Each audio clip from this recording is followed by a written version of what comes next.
things. If the historical Jesus considered himself divine in any possible sense, it would not have been in the orthodox Christian sense. That's my first point. But could the historical Jesus have considered himself divine in some kind of sense? Since there were many people who did claim divine status for themselves or other human beings they knew, it's not as unlikely as some apologists have claimed. As some people have said that, if Jesus didn't actually claim to be divine, then he was a liar or he was a lunatic if he was a human being who did this. I think, for example, Alexander the Great really believed himself to be divine in his lifetime. I think it's quite possible that some of the Roman emperors thought that they were divine also in some sense, and a fairly high sense. There may have been religious figures who claimed some kind of divine status for themselves. But do we have evidence that Jesus looked like these kinds of figures? And I don't think so. First, I think it is unlikely, simply from the beginning, in the first place, that Jesus thought he was divine for the following reasons. I assume that whatever Jesus was, he was a pious Jew, uneducated for the most part, and at home in rural and village settings. He was a Jewish peasant from Galilee. He may have seen himself as a prophet. If Jesus thought of himself as a Messiah in his present state, that is, not that he would become a Messiah later, but that he already was right then, while he was walking around the Sea of Galilee, divine, that could have entailed some kind of divinity. Contrary to what some common opinion, even among many scholars, we do have Jewish texts from before and around Jesus' time that depict the Jewish king or a son of man or a Messiah figure as a son of God, as even begotten of God, and even addressed as God. So we have Jewish texts, not a lot, that talk about both the Son of God, begotten of God, God, and they use this for a Jewish king, a son of man, or a Messiah figure. All those things you find. Now, notice, this is not all in any package. Some texts have some of these things together, other texts have some of the others together, but it's at least possible. Certain psalms, later Greek translations of those psalms, a text or two from the Dead Sea Scrolls, and other Second Temple Jewish literature rarely, but do indeed depict a divine Messiah, though one certainly subordinate to God himself. And I'm taking a lot of this, I'm talking about Messiah figures and their divine status, from a fairly recent book from 2008 by my Yale colleagues Adela Yarbrough Collins and John Collins. It's called King and Messiah as Son of God, Divine, Human, and Angelic Messianic Figures in Biblical and Related Literature. I think it's the most thorough examination to date of all the different possibilities that there are in Second Temple Jewish literature of this period. It used to be said by people that calling someone a Messiah didn't make him divine. And for the most part, that's true. You can have a Messiah that doesn't have divine status. Most Messiahs, I think, in the ancient world were not thought by other Jews to have divine status. But we have a few texts that do. But the picture of Jesus we get from our best sources, which I take to be for his life, the Synoptic Gospels, Matthew, Mark, and Luke, don't seem to depict him as claiming that kind of royal messianic status for himself during his lifetime. And Collins also believe this. And I think because he was an illiterate Jewish peasant from rural and village Galilee, he would have appeared blasphemous and crazy to have made such claims during his lifetime, and I don't believe we have evidence that he did so besides his crucifixion. So even if he claimed messianic status for himself, it does not seem that he added divine status to it. In other words, I think it's more likely that Jesus may have thought of himself as a Messiah than that he thought himself as a divine Messiah. I think it would have been more like a human or angelic form of Messiahship than divine Messiahship, and those were also possible.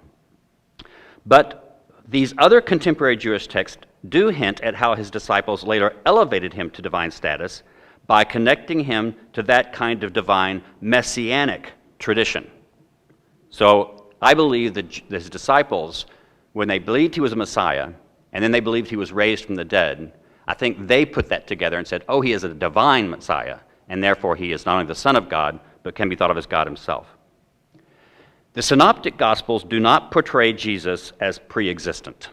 I don't think so. And Adela and John Collins don't think so either. I do admit that both Paul and the writer of the Gospel of John portray Jesus as pre-existent, but I think it's telling that Matthew, Mark, and Luke do not. Their references to Jesus as Son of God and Son of Man seem to be messianic titles, but again, that need not imply pre-existence. The book of Revelation calls Jesus Christ, and once calls him Son of God in Revelation 2:18. But that seems to mean that the author is taking Jesus to be an angelic heavenly Messiah. In fact, in Revelation, Jesus is, I think this following the Collins' presentation again, presented as God's first creation.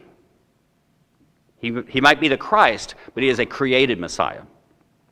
Jesus makes no explicit claim to actual divine status in the Synoptics. And this is where Mike and I will probably in our discussion, I just believe that when he's taking Son of Man to necessarily imply divine status, he's going too far. Even if he believed he was the Messiah, that would not usually denote divinity, although in rare cases it could. Even if he called himself the Son of God, that also would not have meant that he himself was divine. The only gospel that makes that kind of open claim to divine status for Jesus is the Gospel of John. And it's hard for me to see the historical Jesus in the Gospel of John. Second, Son of God itself need not mean divine status. Jewish readers of the Psalms would have seen the human king called Son of God without necessarily taking that to mean those kings were actually divine the way Zeus or Augustus were said to be gods. Luke 20:36 has Jesus saying that people who will have experienced the resurrection are sons of God. But in that context, it does not likely mean that they are truly gods themselves. Next, the Son of Man. Jesus in the Gospels does seem to speak of himself as the Son of Man, but that can mean different things, and it need not mean divinity. And there are passages that make it sound as if Jesus meant someone else, a future figure, as the Son of Man. In other words, some of the passages sound more like Jesus is talking to a future coming Son of Man that's a different person from him. And I think that what you have to do is sift through all of these sayings and try your best to figure out which ones are likely historical and which ones reflect later church invention. For example, this from Mark 8:38. This is the NRSV translation. Those who are ashamed of me and of my words in this adulterous and sinful generation, of them the Son of Man will also be ashamed when he comes in the glory of the Father, of his Father with the holy angels. Notice, according to this quotation, Jesus says, those who are ashamed of me, the Son of Man will be ashamed. Now, of course, those could be the same thing. He could be using the words, meaning himself in both cases. But you could just as easily interpret it to say that he's talking about two different people, himself and a future Son of Man. Next, adoptionist Christologies. I think it's also unlikely that Jesus taught that he was divine to his disciples, because different followers of Jesus after his death had quite different ideas about whether or not Jesus was divine. And even if they believed he was divine, they differed about in what sense or to what degree he was divine and when he became divine.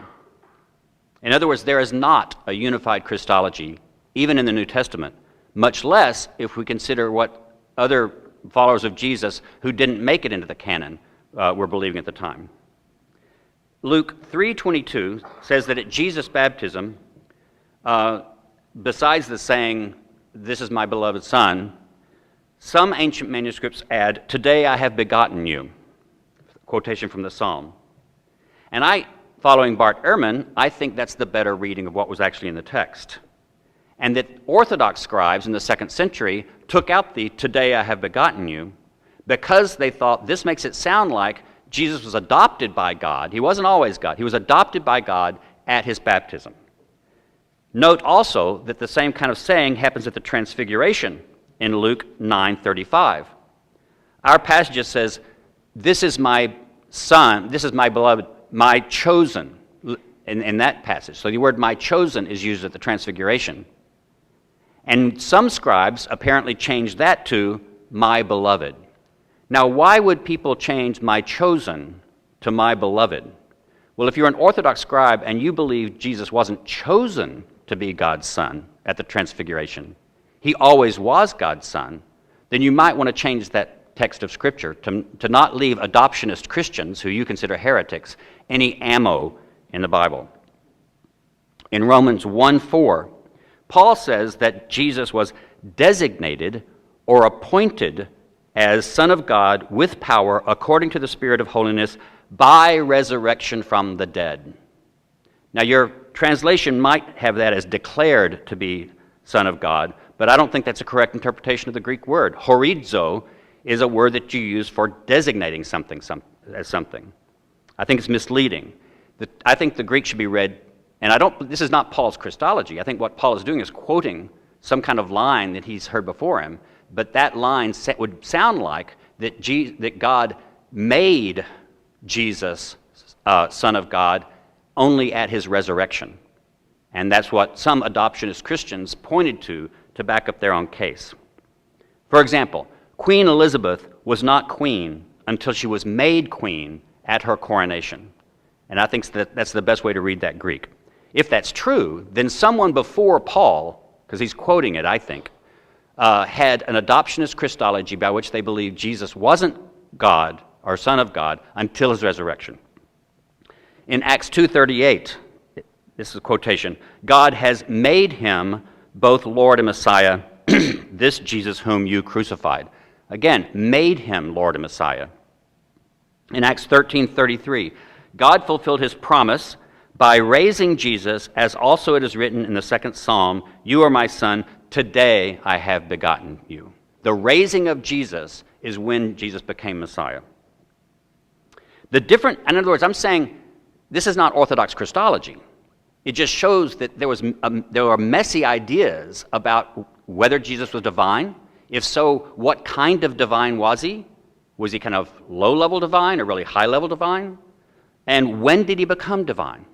And these things, it takes the full 2nd century and a good bit of the 3rd century for these to get straightened out to become what became Orthodox Christologies. I think the different Christologies we find in the New Testament or hinted about in the New Testament suggest that beliefs in his divinity arose only after his death. Otherwise, we would expect more commonality or uniformity among his later followers. This is very similar to E.P. Sanders' argument that the historical Jesus must not have taught something that was absolutely clear about the Mosaic Torah as it related to his followers and to later Gentiles. For example, if the historical Jesus had said, after you as followers of me won't have to keep the Mosaic law anymore. It's passed away. Or if he had said the opposite, you will have to keep the Mosaic law and you have to keep it strictly.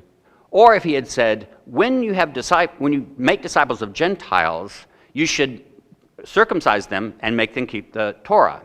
Or if he said, when you have Gentiles who come into your group, they don't have to keep Torah, although you have to keep Torah. If Jesus had taught any of these things very clearly, you wouldn't have all the confusion and fighting about what to do about the law that happened after his death among his followers.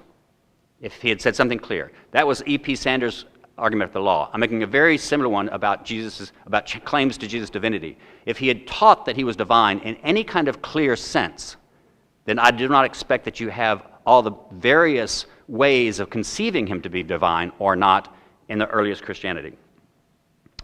Next, if people believe that Jesus is divine in the New Testament, they often have what we call a subordinationist notion of divinity, not that he's equal to God the Father. Our earliest source, Paul, has some rather suspicious statements in his letters that suggest that though he believed Jesus was divine in some sense, he did not equate Jesus with God, he did not believe Jesus was equal to God the Father, he may have entertained some kind of adoptionist Christology, at least at some time, and he was, it seems, thoroughly a subordinationist. This is simply the idea that Christ is a divine figure, but subordinate to God the Father. Certainly, Paul accepted a form of early Christianity that already worshipped Jesus as Lord. But again, that did not necessarily mean they thought of him as fully God. The word Lord just doesn't mean that in Greek. And it almost certainly in the beginning did not mean they thought of him as equal to God.